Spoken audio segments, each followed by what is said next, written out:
Bodhan Apna function హాల్లో 6 గ్యారంటీలపై MLA Sudarshan Reddy అధికారులతో review నిర్వహించారు. లబ్ధిదారుల నుండి దరఖాస్తులు రేపటి నుండి స్వీకరించాలని సూచించారు.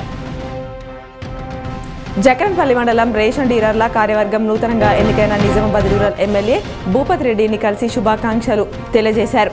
ఎమ్మెల్యే రేషన్ షాపుల సమస్యల గురించి ప్రభుత్వానికి తెలుసునని, త్వరలోనే సమస్యలు పరిష్కారం చేస్తామని ఎమ్మెల్యే తెలియజేశారు.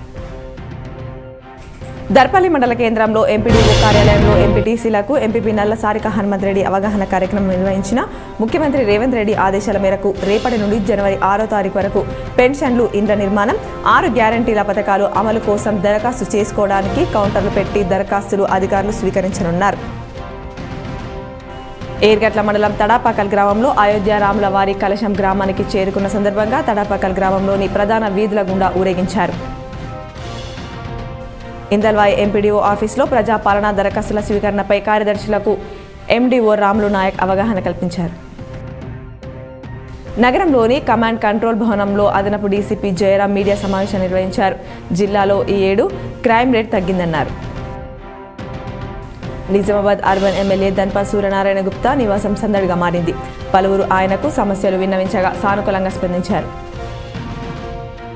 నగరంలో జిల్లా కోర్టు ట్రాఫిక్ చలాన్ల తగ్గింపు కౌంటర్ను జిల్లా జడ్జి సునీత కుంచాల ప్రారంభించారు. ఈ అవకాశాన్ని వాహనదారులు సద్వినియోగించుకోవాలన్నారు.